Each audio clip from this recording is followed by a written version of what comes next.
हरि अनंत हरि कथा अनंता, कहाँ ये सुनय बहुविधि सब संता। ओम साई राम मित्रों, आज का ब्लॉग आप सभी हमारे साईं परिवार के लिए विशेष लाभकारी और कल्याणकारी है, क्योंकि आज के ब्लॉग में हम अपने साईं परिवार के लिए साईं सच्चरित्र के मूल मंत्र क्या है उन चीजों को बताना चाहते हैं, जिससे आपकी जिंदगी संवर जाए, आपकी जिंदगी में जो दुख है कष्ट है वह दूर हो और आपके जीवन में हमेशा एक नई ऊर्जा का संचार होता रहे। क्योंकि कहा गया है कि प्रार्थना और आशीर्वाद दोनों अदृश्य होते हैं, लेकिन असंभव को भी संभव कर देते हैं। और साईं बाबा के बारे में तो आप सब लोग जानते हैं कि उनके पास कैसी चमत्कारिक शक्तियां थीं और साईं बाबा कैसे अपने भक्तों के ऊपर प्रसन्न होकर उनके जीवन को संवार देते थे। तो आज हम यही बताना चाहेंगे कि साईं सच्चरित्र का जब आप सप्ताह पारायण करते हैं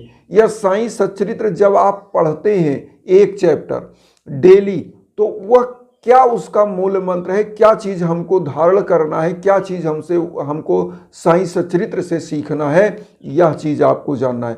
देखिए, साईं सच्चरित्र का मतलब होता है साईं बाबा की जीवन की समस्त लीलाओं का वर्णन किया गया है। साईं बाबा के प्रिय भक्त हेमाड पंत जी, जिन्होंने साईं बाबा के आदेश से, आज्ञा से ही साईं सच्चरित्र की रचना करी थी।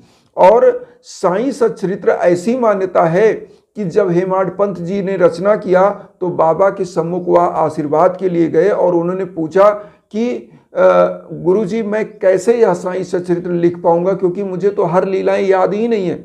तो बाबा ने कहा कि जब तुम लिखने बैठोगे तो हर लीलाएं तुम्हारे दिमाग में आती रहेंगी, तुम्हारे मस्तिष्क में आता रहेगा और तुम लिख पाओगे।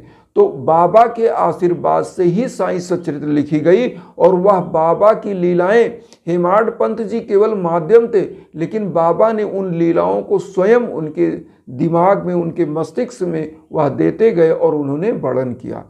तो यहाँ पर हम यह बताना चाहते हैं कि साईं सच्चरित्र जब बाबा की स्वयं की लीलाएं हैं और बताई गई हैं, तो उससे धारण क्या करना है, उससे सीख क्या लेना है। देखिए, साईं सच्चरित्र पढ़ के कोने में रख देना अलग चीज है और साईं सच्चरित्र को पढ़ करके उसके एक एक सार को ग्रहण करना वह अलग चीज है। इसीलिए कहा गया है ना कि साधु ऐसा चाहिए जैसा सूप सुभाए, सार सार को गए रहे थोथा दे उड़ाए। मतलब जो अच्छी चीज है उनको आपको ग्रहण करना है। तो साईं सच्चरित्र यह कहता है, आपने देखा होगा बहुत सारा ऐसा चैप्टर कि बाबा ने कैसे लोगों के कष्ट को दूर किया। बहुत सारे उनके साथ पीड़ित आते थे, बहुत सारे लोग बाबा की परीक्षा लेने भी आते थे, तो बाबा ने उनको एक अलग प्रकार से दूसरे लोगों की कहानी बताते थे और जो व्यक्ति उनकी परीक्षा लेने आता था वो खुद समझ जाता था कि बाबा कहीं ना कहीं इनडायरेक्ट मुझे ही बता रहे हैं। तो मैं आपको बताऊं बाबा कौन थे। बाबा योगी थे, योग के बहुत ही चरम पुरोधा थे, विद्वान थे।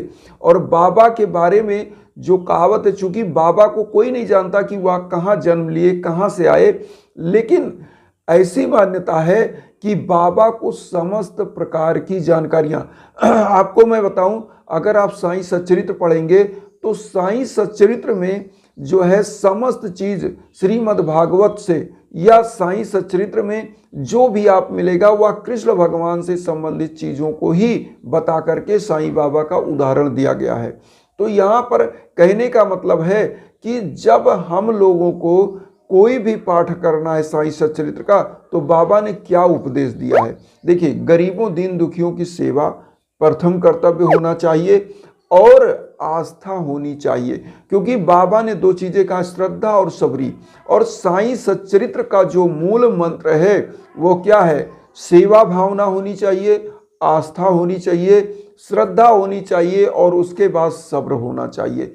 क्योंकि बाबा ने जिनको भी आदेश दिया, उपदेश दिया, जैसे बाबा के आश्रम में आपने देखा होगा लोग उनसे मिलने आते थे, तो क्या होता था, बाबा के बिना आदेश के वह जा ही नहीं सकते थे, क्योंकि जो उनके बिना आज्ञा के वहां से जाता था तो होता क्या था कि कहीं ना कहीं रास्ते में उनके साथ कोई ना कोई घटनाएं होती थी या उनको बाबा रोकते थे, तो वह जानते थे कि इनके साथ यह चीजें होने वाली है। इसीलिए हम यहाँ कहना चाहते हैं कि जब भी साईं की पूजा करें तो सबसे बड़ा चीज गरीबों दीन दुखियों के प्रति आप हमेशा आस्था रख करके बाबा की पूजा करें और उनके निमित्त कुछ ना कुछ आप महीने में, साल में करते रहें जो आपका यथासमर्थ है। तो साईं सच्चरित्र का मूल मंत्र यही है कि सबके सहयोग करिए और कभी भी अपने जीवन में, अपनी जिंदगी में घमंड नहीं लाना है। क्योंकि जो व्यक्ति घमंड लाता है, होता क्या है, उसकी जड़ ऊपर हो जाती है आसमान की तरफ और उसका तना हो जाता है पृथ्वी की तरफ, मतलब वह उखड़ जाता है अपनी जड़ से ही। तो यहाँ पर साईं सच्चरित्र की जो मूल चीज़ें हैं उसको ध्यान रखना है। दया भावना, सेवा भावना और उसके बाद गरीबों दीन दुखियों के लिए जो भी आप कर सकते हैं वह करना। जीव जंतु जानवरों के प्रति दया रखना। और बाबा का सबसे जो मेन चीज़ था वह बाबा हमेशा फोकस करते थे अन्नदान। बाबा जो भी मांग कर लाते थे वह चीज़ लोगों को बनाकर खिलाते थे और बनाकर खिलाने का मतलब ये था कि बाबा अन्नदान करते थे। तो अन्नदान को भी हमको अपने जीवन में धारण करना है कि हमको भी कुछ भंडारा टाइप का कुछ भी जो भी आपका यथासमर्थ है, अकेले नहीं कर सकते, 2-3-4 लोगों का ग्रुप बनाइए, उसका भंडारा बाबा का जो है बृहस्पतिवार के दिन या किसी दिन गरीबों में भोजन बांट दीजिए। आपके पास अगर धन संपत्ति है तो आप क्या करें, कुछ लोगों को जो है आप कपड़े बंटवा दीजिए। और बाबा एक काम और करते थे, अपने साईं सच्चरित्र में आपने पढ़ा होगा कि बाबा हमेशा द्वारका माई में एक धूनी प्रज्वलित करते थे और एक दीप प्रज्वलित करते थे।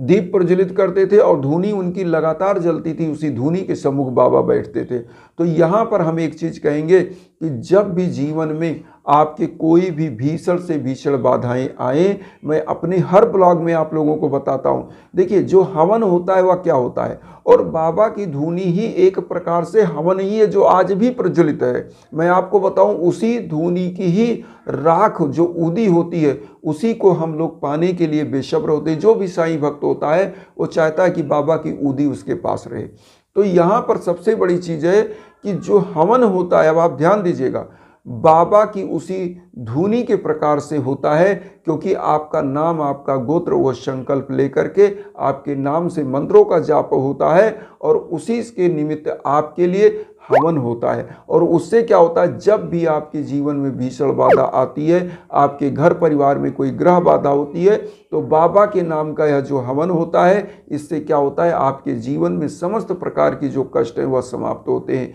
और जीवन सुगम होता जाता है। तो यहाँ पर साईं सच्चरित्र के जो मूल बातें हैं याद रखना है और उसके बाद उसी प्रकार से जीवन को जीना है।